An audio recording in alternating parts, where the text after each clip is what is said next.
Welcome everyone. आजकल social media पे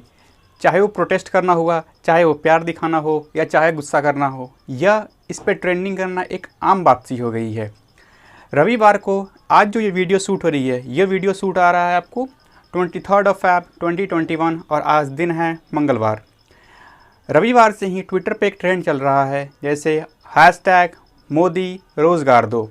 यह जो ट्रेंडिंग है पिछले 2 दिनों से काफ़ी ज़्यादा वायरल हो रखा है और ये जो ट्रेंड शुरू किया है यह एसएससी के छात्रों ने शुरू किया है। एसएससी होता क्या है कि एसएससी स्टाफ सिलेक्शन कमीशन हर साल संभवतः एक एग्ज़ाम कंडक्ट कराती है जिसे सीजीएल कहते हैं, कंबाइंड ग्रेजुएट लेवल एग्जामिनेशन कहते हैं, जिसमें केंद्र सरकार में ग्रुप बी और ग्रुप सी के पोस्ट पे मतलब मंत्रालय या फिर जो ऑफिसर्स हैं उनमें नियुक्ति की जाती है। पिछले कुछ सालों में क्या हुआ कि धीरे धीरे क्या करी गई है कि हर वैकेंसी हो, चाहे वो एसएससी की वैकेंसी हो, चाहे वो सिविल सर्विसेज की वैकेंसी हो, चाहे कोई भी गवर्नमेंट की वैकेंसीज हो, जो गैप्स हैं, समय पे एग्ज़ाम ना होना, वैकेंसीज का साल दर साल क्या होना कि कम होते जाना, यह एक आम बात सी हो गई है, जिसके कारण क्या है छात्रों में एक काफ़ी ज़्यादा गुस्सा देखने को मिल रहा है। हमारे माननीय प्रधानमंत्री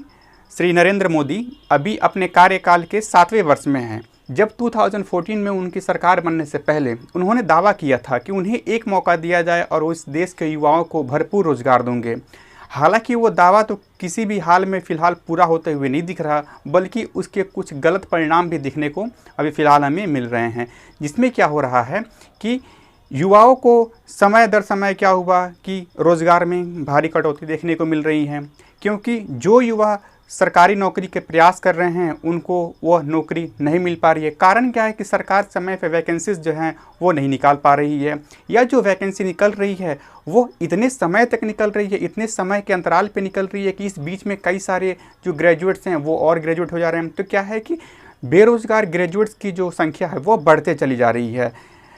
इतनी अगर कहा जाएगा, एक संक्षेप में मैं अगर बात करूं, जब हमारे पूरे देश में, न सिर्फ हमारे देश में बल्कि पूरी दुनिया में जब 2008 और 9 में जब आर्थिक मंदी देखने को मिली थी, तो इतनी बेरोज़गारी की जो दर थी वो उस वक्त भी नहीं थी जितनी पिछली 2-3 सालों में बेरोज़गारी की दर हमें देखने को यहाँ इस भारत में मिल रही है।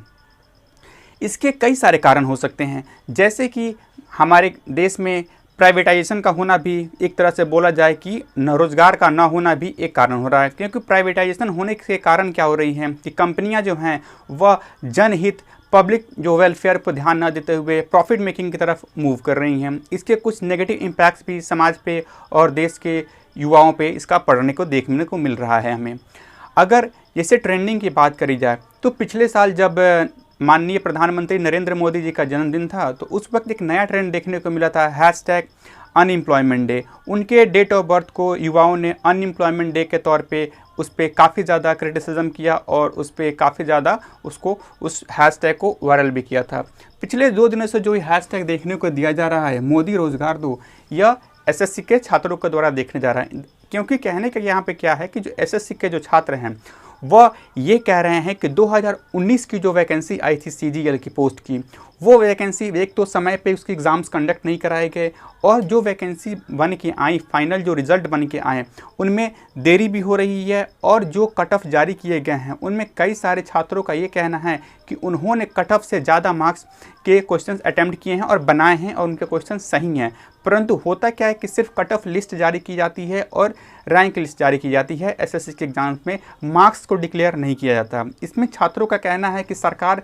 जिन छात्रों ने परीक्षा दिया है उनके मार्क्स को डिक्लेयर करे, ताकि छात्रों को पता चले कि उनको कितना नंबर मिला गया है। क्योंकि होता क्या है कि एसएससी कुल 4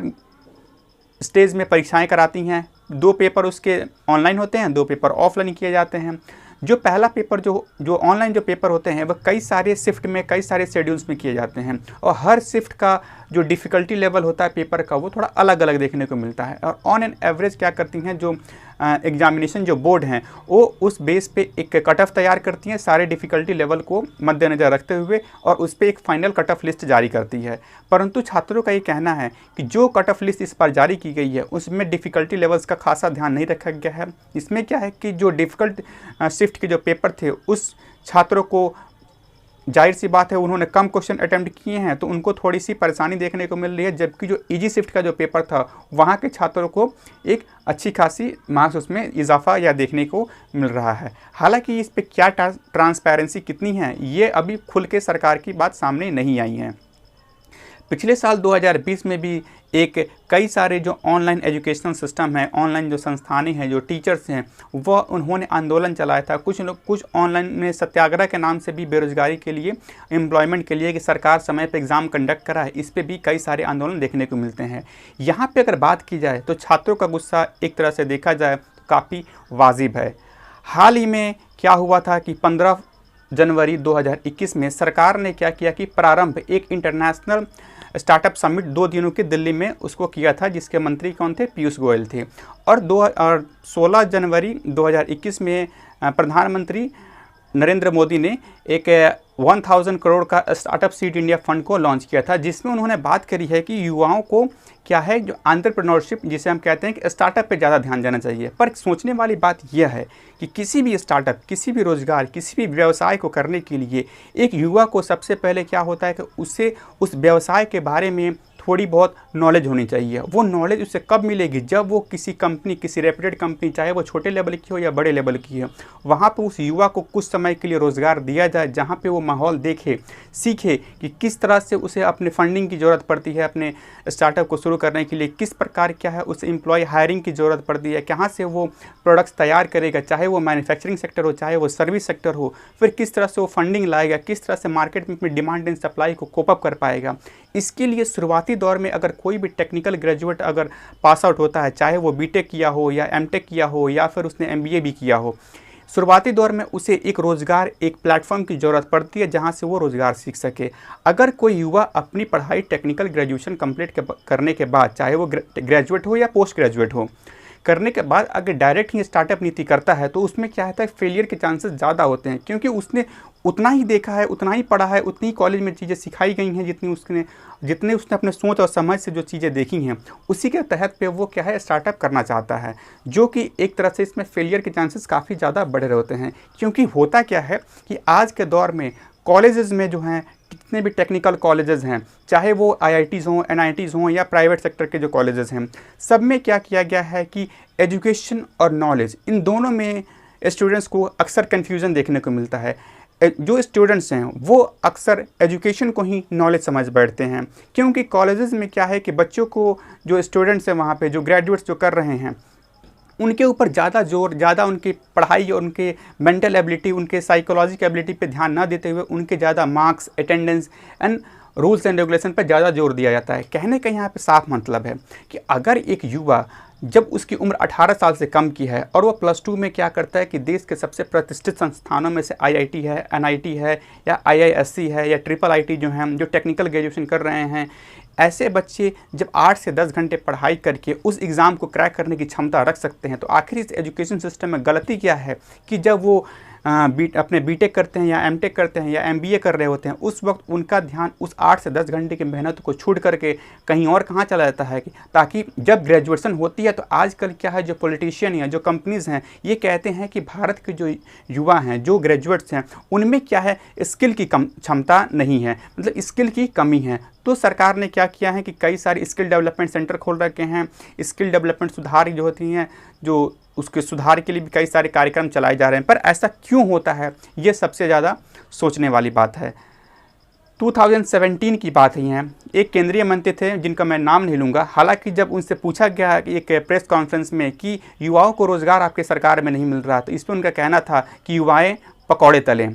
सोच के देखिए कि क्या एक टेक्निकल, एक बीटेक ग्रेजुएट, जाहिर सी बात है एक बीटेक को करने के लिए चाहे वो गवर्नमेंट इंस्टीट्यूशन से करे चाहे वो प्राइवेट से करे, मिनिमम जो कॉस्टिंग होती है 10 से 12 लाख रुपए, कहीं नहीं गए ये मिनिमम आपकी कॉस्टिंग हो जाती है। 4 सालों में 10 से 12 लाख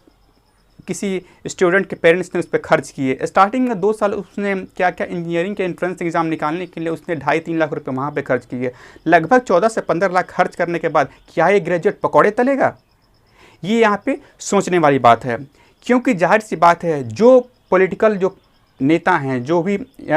इस देश में शासन का जो बैठे हुए हैं, अपने पद और पोजीशन पर जो बैठे हुए हैं, वो जाहिर सी बात है अपने पदों का दुरुपयोग कर रहे हैं। आजकल राजनीतिक जो है वो देश का विकास करना नहीं बल्कि अपनी विकास करना और अपने रिश्तेदारों का विकास करना तक रह गया है। इसमें साफ बात एक और देखने को मिलती है कि जिस प्रकार पहले के ज़माने में राजा महाराजाओं के ज़माने में एक पितृसत्ता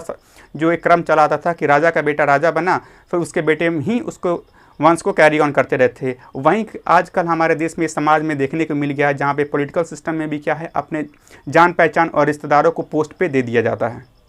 खैर, ये तो एक बोलते हैं कि इस पे काफ़ी सारे कंट्रोवर्सीज और डिबेट्स अभी भी चल रहे हैं और शायद आगे भी चलेंगे, क्योंकि कहने का अगर मैं एग्जांपल ले लूँ सिर्फ बिहार की, 2011 के सर्वे के अनुसार बिहार की आबादी लगभग 10 करोड़ के आसपास थी। अगर जो 2021 जो करंट ईयर है यहाँ पर अगर सर्वे की जाए तो अनुमानित माना जा रहा है कि बिहार की आबादी लगभग 15 करोड़ होने जा रही है। मतलब महज 10 सालों में आबादी डेढ़ गुनी बढ़ जा रही है, 5 करोड़ आबादी बढ़ जा रही है। जो वैकेंसीज पहले 2011 से पहले जो निकला करती थी उसके मुकाबले वो वैकेंसी लगभग आधी से भी कम हो गई हैं। सरकार हर बात पे जोर देती है कि युवाओं को स्टार्टअप करना चाहिए, एंटरप्रेन्योरशिप की तरफ मूव करना चाहिए, पर जो फंड्स अलॉट होते हैं क्या वो युवाओं के पास, जो एंटरप्रेन्योर हैं उनके पास ये फंड्स पहुंच पाते हैं? यह एक सोचने वाली बात है। सरकारी आंकड़े कुछ भी कहे पर सच्चाई दरअसल कुछ और है। यह जो फिलहाल जो विरोध देखने को मिल रहा है हैशटैग मोदी रोजगार दो, यह ट्विटर पे काफ़ी इस वक्त ट्रेंडिंग चल रहा है। ये हैशटैग फिलहाल अभी नंबर 2 नंबर 3 ट्रेंडिंग पे ये चल रहा है। इसमें जो एसएससी के जो छात्र हैं इन्होंने तो एक बस मुहिम शुरू की है, क्योंकि यहाँ पे सिर्फ बात एसएससी की भी नहीं हो रही है, उन सभी एग्ज़ामों की हो रही हैं जो सरकार समय समय पे कंडक्ट कराती है। कुछ है, अगर मैं बात करूँ एसएससी की, अगर सिर्फ मैं बात करूँ तो 2021, 2020 एंड 2019 पिछले 3 सालों में देखा गया तो वैकेंसी में भारी कटौती आई है। और चूंकि देश में बेरोजगारी काफ़ी ज़्यादा है तो नंबर ऑफ़ एप्लीकेंट्स काफ़ी ज़्यादा हो चुके हैं, इसलिए एग्ज़ाम्स की कट ऑफ भी काफ़ी ज़्यादा जा रही है। पहले क्या होता था कि एग्ज़ाम्स में, एसएससी के एग्ज़ाम्स में वेटिंग लिस्ट निकाली जाती थी। कहने का यहाँ पे ये मतलब है कि मान लिया कुछ लिस्टों में फर्स्ट और सेकंड लिस्ट और थर्ड लिस्ट में जिन बच्चों का सिलेक्शन नहीं हुआ उन वेटिंग लिस्ट में वेट करते थे, और जो बच्चे उसमें से ऑप्ट आउट ड्रॉप आउट कर लेते थे या फिर सरकार ने कुछ और वैकेंसी आती थी तो उसमें एडअप कर दिया जाता था उन सीटों को। तो जो वेटिंग लिस्ट में जो छात्र थे उनको एक मौका मिलता था, एक उम्मीद बनी रहती थी कि शायद उनका सिलेक्शन हो जाए। और अब कुछ लिस्ट देखा जाए तो कुछ सालों में क्या है, सरकार ने इस एसएससी के रिगार्डिंग जो वेटिंग लिस्ट का जो कॉन्सेप्ट है उसको पूरी तरह से ही खत्म कर दिया गया है। देश में अगर यहाँ तक कि सिविल सर्विस परीक्षा की बात की जाए जो कि हर साल यूपीएससी कंडक्ट कराती है, वो परीक्षा भी क्या गई है धीरे धीरे, इसमें सीटें की देखी जाए हर साल में कुछ न कुछ कटौती देखने को अक्सर यहाँ पे मिलती है। अगर मैं बिहार की बात करूँ, बिहार सिविल सर्विसेज की परीक्षा की बात करूँ तो पिछले 3-4 सालों से हर साल बिहार सिविल सर्विसेज की परीक्षा कराई जा रही हैं, पर उससे पहले क्या था 2 साल 3 साल में एक बार परीक्षा कराई जाती थी। यहाँ पे कहने का ये मतलब हुआ कि अगर एक एप्लीकेंट जब तक वो दूसरा अटैम्प्ट देगा तब तक या तो उसके एज जा चुकी होगी या फिर वो फ्रस्ट्रेट होकर कुछ और गलत कदम उठा चुका होगा। ये जो बेरोज़गारी का जो दौर है हमारे देश में, इसने सिर्फ मतलब युवाओं में कोई रोष और ये सिर्फ इसको जन्म नहीं दे रहा है, यह साथ ही साथ देश में क्राइम को भी जन्म दे रहा है। कहने का यहाँ पे ये मतलब है, जब एक पढ़ा लिखा इंसान बेरोजगार होगा और अपनी ज़रूरतों उसको नौकरी नहीं मिलेगी, चाहे वो प्राइवेट जॉब हो या कोई कॉर्पोरेट जॉब हो, तो वह युवा जो होगा वो दबाव में आकर के कभी न कभी वो गलत कदम उठाता है। यहाँ पे जाकर के वो एक क्राइम करता है। जो क्राइम जो पहले क्या होते थे, जो क्राइम जो पढ़े लिखे अनपढ़ लोग किया करते थे शिक्षा के अभाव में, आज एक शिक्षित व्यक्ति, एक शिक्षक जिसने अच्छी खासी एक बीटेक एमटेक वगैरह कर रखा है, वो अगर वो क्राइम करता है, यही एक कारण रहा है कि हमारे देश में आज साइबर क्राइम की जो संख्या है वो दिन प्रतिदिन बढ़ते जा रही है, क्योंकि युवाओं के पास रोज़गार नहीं है और युवाओं दबाव में आकर के मेंटल प्रेशर में, फैमिली प्रेशर में अपनी ज़रूरतों को पूरा करने के लिए मजबूरन क्राइम जो है गुनाह कर रहे हैं और गलत रास्ते को अपना रहे हैं। कुछ स्टेट्स में अगर मैं बात करूँ तो एसएससी की परीक्षा को क्या किया गया है, कॉन्ट्रैक्ट बेस पे 5 साल के कॉन्ट्रैक्ट बेस पे भी लाया जा रहा है। यहाँ पे सरकार ये कह रही है कि आप 5 साल के लिए हम आपको कॉन्ट्रैक्ट बेस पे रखेंगे, वहाँ पे हम आपके कैपेबिलिटी, आपकी क्षमता को चेक करेंगे। अगर आप उस पर परिपूर्ण होते हैं, अगर आप उस सारे क्षमताओं को पूरा करते हैं, फिर आपको हम परमानेंट करेंगे, अदरवाइज़ हम आपको निकाल देंगे। कहने का यहाँ पे ये मतलब है, जरा आप खुद सोच करके देखिए कि एक युवा जिसने 4 साल 5 साल की ग्रेजुएशन तक की तैयारी करी, 4 लेवल के एग्जाम्स क्लियर करे, उसने एप्टीट्यूड दिया, साइकोमेट्री दिया, इंटरव्यू देता है, वो रिटन देता है, हिस्ट्री पढ़ता है, ज्योग्राफी पढ़ता है, जनरल साइंस पढ़ता है, करंट अफेयर पढ़ता है, देश के हर न्यूज़पेपर में देश में जो भी घटनाएं हो रही हैं उस पर अपनी राय देता है, उस पर अपनी ऐसे राइटिंग करता है। इतने सारे लेवल्स होने के बावजूद भी सरकार आपकी क्षमता को जज नहीं कर पा रही है। ताकि उसको जॉब देने के बाद भी उसे और 5 साल लग रहे हैं आपकी क्षमता चेक करने के लिए। मतलब क्या हुआ कि पहले आप 5 से 6 साल तक आप पढ़ाई करो, फिर जॉब करो, फिर 5 साल के बाद कॉन्ट्रैक्ट बेस पर काम करो, फिर 5 साल के बाद अगर आपकी क्षमता किसी कारणवश अगर नहीं हो पा रही है तो फिर से आप जॉब की भटकले रहो या फिर आप कुछ और अपना देखो। फिर